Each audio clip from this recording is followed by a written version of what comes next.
আসসালামু আলাইকুম রহমতুল্লাহি ওয়া বারাকাতুহু। ইন্নাল হামদুলিল্লাহ। সৌদি আরবে এখন 5:23 বাজে। আমি আছি মক্কা নগরীতে। ফজরের আজান হবে, নামাজ পড়ার মসজিদে যাচ্ছি। সকালে এত সুন্দর বাতাস, মানে ফজরের আগ মুহূর্তে আলহামদুলিল্লাহ খুবই ভালো লাগতেছে। তো আমার ওস্তাদ একটা কথা বলতেন, যার কাছে আমি মক্তবে পড়েছি, মৌলানা ইব্রাহিম সাহেব, যারা চেনেন আমার বন্ধুমহল তারা জানেন। সেটা ছিল রাত মে 40 দিন মে 42 সুবহ কি হাওয়া হাজারো দাওয়া মে আওলা। এটা আমি কোনো কিতাবেতে পাইনি, বাকি হুজুর মুক্তের শুনছি, সেইটা আমার মুখস্থ আছে, আমি সেটাই বলতেছি।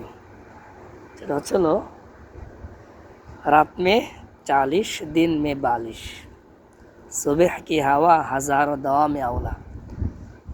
তো ওস্তাদজি বুঝাইছেন রাতের বেলায় বিচরণ করতে হবে, ঠিক আছে। রাতের বেলা বলতে এই ফজরের ওক্তের সময় যেটা মৃদু বাতাস প্রবাহিত হয়, এই বাতাসটা শরীরের জন্য দাওয়া স্বরূপ ঔষধ। আর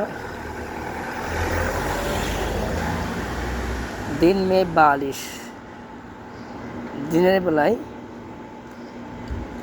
যখন কি দ্বিপ্রহর দুপুরের সময় খাবার খেয়ে একটু শুইতে হবে, ওই সময় হলো গরম একটি বাতাস প্রবাহিত হয়, যেটা দোজক থেকে আসে।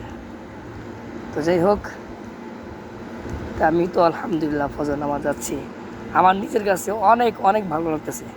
যদিও রাত্রি আমার ঘুম হয় না এরকম, তারপরও এখন ফজর আজান দিবে আর এখন আমার চোখে প্রচুর ঘুম আসতেছে।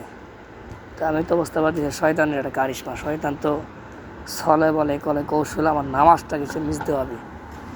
তা আমি কী করলাম, না ঘুমাইয়া উজু করে মসজিদে চলে যাচ্ছি।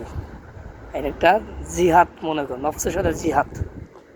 তো যারা আমার ফ্রেন্ড সার্কেল আছেন দেশে বিদেশে যে নামাজ পড়েন, তাদের প্রতি অনেক অনেক দোয়া ভালোবাসা রইল ইনশাআল্লাহ তাআলা। আরেকটি কথা আমি মাঝে মধ্যে বলি, আপনি মনে করতেছেন আপনি দিন আজকে অনেক টাকা ইনকাম করছেন, আর নামাজের সময় হয়েছে আপনি ব্যস্ততা দেখাইছেন, নামাজ পড়েন নাই, আপনি আজকে অনেক টাকা কামাই করে ফেলছেন না ভাই। আপনি কাগজের টাকা অর্জন করছেন ঠিকই, কিন্তু আপনি দুনিয়া অর্জন করছেন, আখিরাত আপনি অর্জন করতে পারেন নাই। বুঝতে পারছেন? নামাজ আগে, নামাজ পরে অন্য কাজ। আমার অনেক পরিচিত লোকজন আছে, তারা অনেক টাকা কামাই করতেছে, মাশাআল্লাহ ভালো জানাশোনাই, কিন্তু নামাজের মধ্যে অনেক অবহেলা। আল্লাহ পাক তাদেরকে হেদায়েত দান করেন, যেন সবাই পাঁচ ওয়াক্ত নামাজ পড়তে পারেন, সেই তৌফিক দান করেন। আমিন। আসসালামু আলাইকুম রহমতুল্লাহি ওয়া বারাকাতুহু।